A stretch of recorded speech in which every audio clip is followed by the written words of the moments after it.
Makasih. Bismillahirrahmanirrahim. Assalamualaikum warahmatullahi wabarakatuh. Waalaikumsalam warahmatullahi. Alhamdulillah. Apa mikir? Setelah mendengar kisah-kisah hijab Rasulullah SAW, ada yang bisa kami petik bahwasanya Rasulullah SAW itu bisa membuka kontribusi kepada non muslim.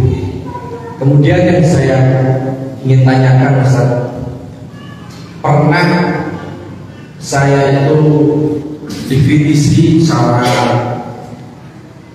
kawan saya sendiri mengenai ulama Ibnu Sina. Ya. Pernah saya itu menulis Al-Aql Salim fi Jism Salim. Lah, kemudian teman saya itu mengatakan seperti ini, kenapa jenengan kok bisa mengutip perkataan itu dari orang yang keyakinannya Syiah Rafidhah?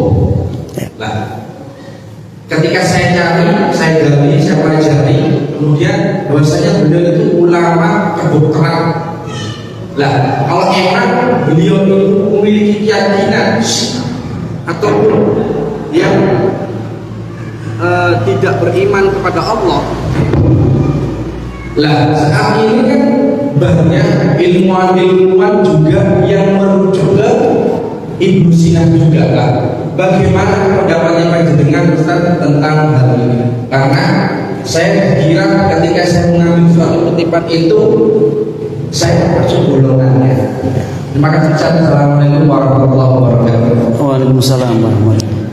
Oke ya. Saya jawab bahwa gini, kita jangan jadi korban sejarah yang buruk, ya. Kita jangan jadi korban sejarah yang buruk. Perselisihan, ya, yang terjadi di kalangan sahabat, ya, kemudian melahirkan ada Syiah, ada Khawarij, ya, kemudian ada Murji'ah, ya. Itu kan sebenarnya betapa lihainya setan itu untuk menjerumuskan manusia supaya tidak berada pada koridor yang semestinya. Padahal perbedaan itu harusnya ditempatkan pada posisi yang tepat, sehingga perbedaan itu, istilah Syiah itu kan lebih cenderung untuk dinisbatkan kepada pembela Ali, kan gitu ya, pembela Ali, ya. Kemudian yang tidak membela Ali lalu jadilah Khawarij yang keluar. Khawarij itu sebenarnya dari Syiah.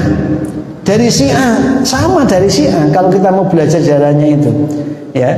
Karena pengagum daripada Ali ketika terjadi upaya perdamaian dalam proses perebutan kekuasaan pada waktu itu yang satu mengajak kompromi, yang satu tidak kompromi dengan kekuatan Muawiyah itu. Nah, pecahlah, ada yang Syiah tetap pokoknya ya apa Ali, ono sing Khawarij. Bermula dari itu sebenarnya persengketaannya.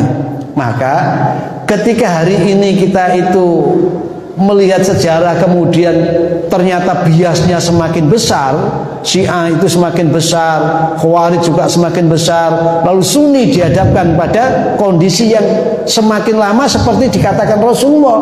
Jadi umatnya berpecah-pecah menjadi berapa itu? 73 golongan, ternyata menjadi perpecahan itu. Tetapi apa yang dikatakan Kanjeng Nabi? Sepanjang mereka berpegang teguh kepada sunnahku dan ini ada tambahan khulafa ar-rasyidin al-mahdiyyin. Loh, kalimat ini khulafa ar-rasyidin al-mahdiyyin ini pun disinyalir. Loh, apa tumon Nabi mengatakan ada khalifah setelah dia tidak ada? Ya, apakah sistemnya akan khalifah seperti yang sudah dibangun oleh Abu Bakar, Umar, Utsman, Ali itu? Ya, sehingga kalau tidak mengikuti yang 4 ini berarti dia tidak mati, tidak terjaga, tidak terlindungi. Inilah bias sejarah. Karena itu ambillah kebenaran dari manapun itu sumbernya. Jika di kitab-kitab lama pun, misalkan milik orang non-Islam ada, itu kebenaran, ambil kebenaran. Tetapi kau harus yakin, al-haqqu mir rabbik fala takunanna minal kebenaran yang mutlak itu adalah ada di dalam Al-Quran itu sendiri. Jadi sama misalkan al-aqlu salim fil jisi salim, misalkan mengutip dari, boleh saja, tidak ada masalah. Tapi nanti dia akan bisa berbalik. Betul enggak? Akal yang sehat berada di jasad yang sehat. Jangan-jangan jasad yang sehat itu membawa akal sehat. Kenapa? Karena fungsi akal dipengaruhi oleh nutrisi. Nah, delok niku wong sing mangane gak waras misalkan, sing haram dipangan, sing dipangan, terus uteke kaya apa? Sing tukang minum cukrik misalkan, dibanding karo sing minum madu, minum susu, coba diteliti.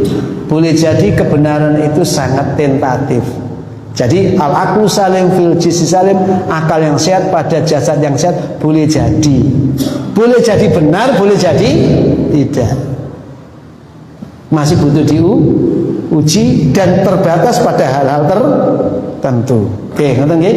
Enggak apa-apa, mengutip dari orang kafir sekalipun enggak apa-apa. Ya. Yang penting tidak mengikuti keyakinannya menjadi kafir. Asyidda alal kufar tadi. Nek ana kancane sampean sing nentang buli, biasa, dialektika saja, ditulis lagi.